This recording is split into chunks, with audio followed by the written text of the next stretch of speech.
Hello, good morning. Teresa McGallicher from the Miracles Tribe here with our daily workbook lesson from A Course in Miracles. We are on lesson 182 today. I will be still an instant and go home.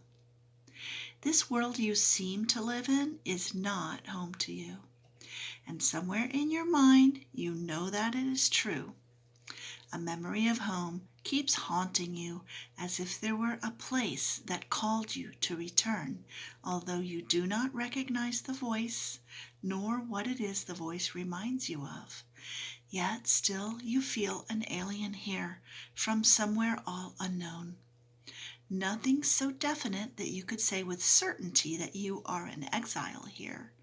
Just a persistent feeling, sometimes not more than a tiny throb, at other times hardly remembered, actively dismissed, but surely to return to mind again. No one but knows whereof we speak. Yet some try to put by their suffering in games they play to occupy their time and keep their sadness from them. Others will deny that they are sad and do not recognize their tears at all. Still others will maintain that what we speak of is illusion, not to be considered more than but a dream. Yet who, in simple honesty, without defensiveness and self-deception, would deny he understands the words we speak? We speak today for everyone who walks this world, for he is not at home. He goes uncertainly about in endless search, seeking in darkness what he cannot find, nor not recognizing what it is he seeks. 1,000 homes he makes, yet none contents his restless mind.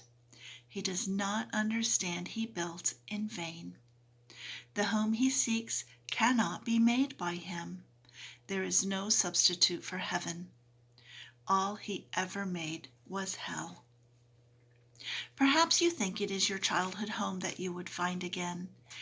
The childhood of your body and its place of shelter are a memory now so distorted that you merely hold a picture of a past that never happened. Yet there is a child in you who seeks his father's house and knows that he is alien here. This childhood is eternal, with an innocence that will endure forever. Where this child shall go is holy ground. It is his holiness that lights up heaven and that brings to earth the pure reflection of the light above, wherein are earth and heaven joined as one. It is this child in you your Father knows as his own son. It is this child who knows his Father. He desires to go home so deeply, so unceasingly, his voice cries unto you to let him rest a while. He does not ask for more than just a few instants of respite, just an interval in which he can return to breathe again the holy air that fills his Father's house. You are his home as well. He will return, but give him just a little time to be himself within the peace that is his home, resting in silence and in peace and love.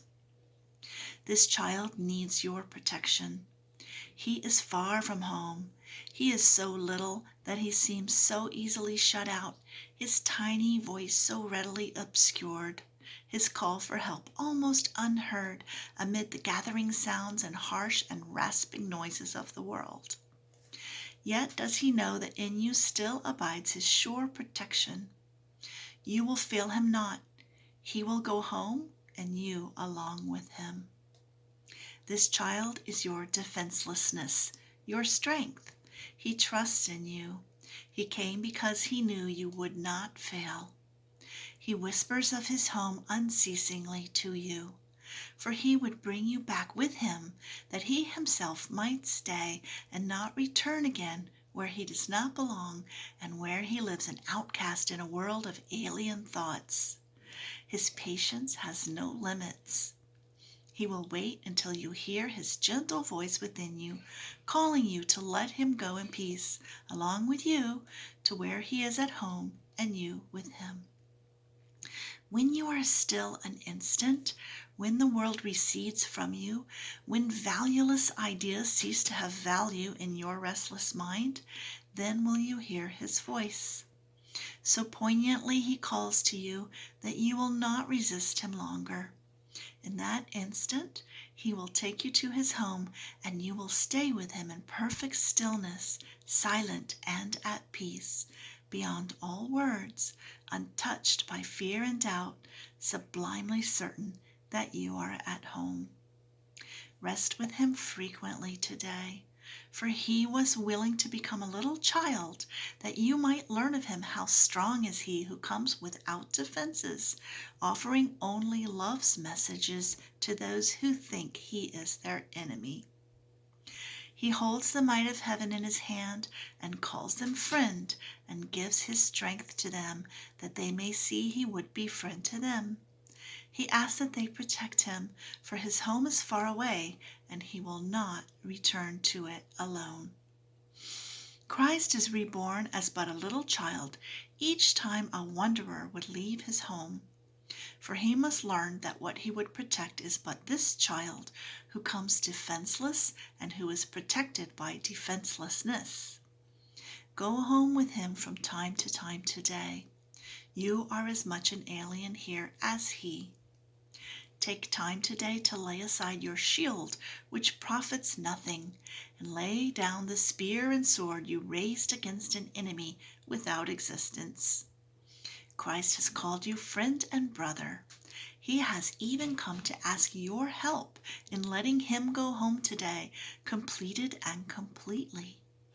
He has come as does a little child who must beseech his Father for protection and for love. He rules the universe, and yet he asks unceasingly that you return with him and take illusions as your gods no more.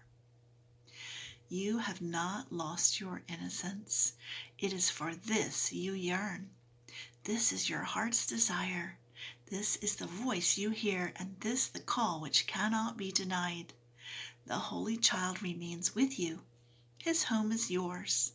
Today he gives you his defenselessness, and you accept it in exchange for all the toys of battle you have made. And now the way is open, and the journey has an end in sight at last. Be still an instant, and go home with him, and be at peace a while. Thanks for joining me, and I look forward to seeing you again tomorrow. Have an incredible day, and remember, I will be still an instant and go home. Love you. Bye-bye.